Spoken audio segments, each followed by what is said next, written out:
Thanks, guys. So like I said earlier, we are mainly focusing on congressional races across Texas right now. As you see in District 23, we're seeing Tony Gonzalez lead his primary contender, Brandon Herrera, by only 1%, but that's only with 6.8% of votes in.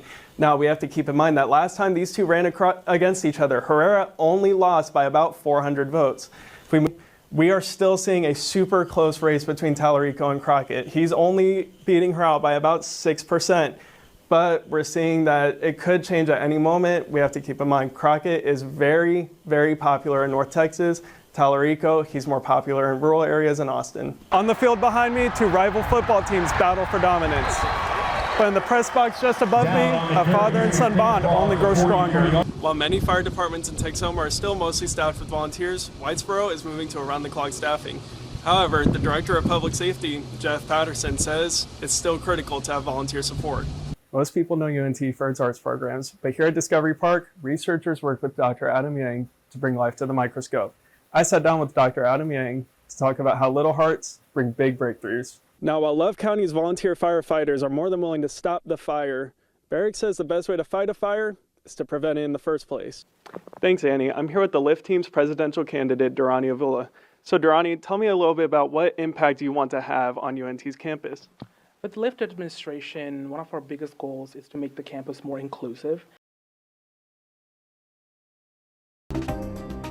Thanks, Annie. Texas is a critical state in this year's midterms. If Democratic Senate candidate James Tallarico wins in November, his victory could change the balance of power between the parties.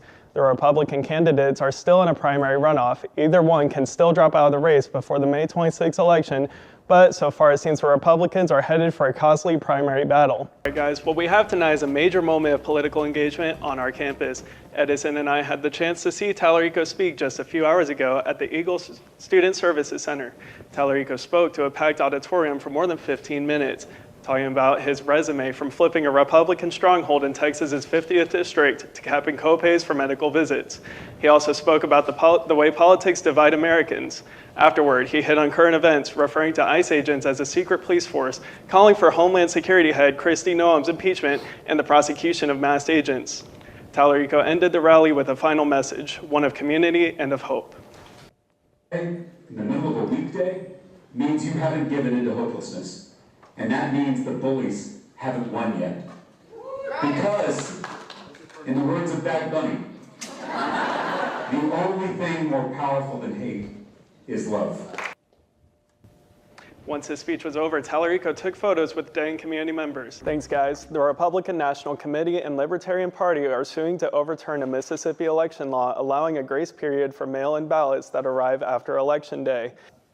Democratic voters have been turning out en masse to decide the Senate race between Congresswoman Jasmine Crockett and State Representative James Tallarico.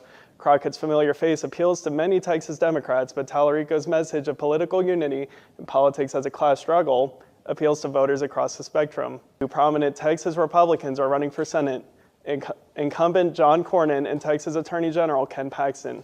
Cornyn has run a campaign based on keeping Paxton out of office, accusing the AG of corruption and saying that if Republicans choose Paxton in the primaries, he's more likely to lose in November's general election.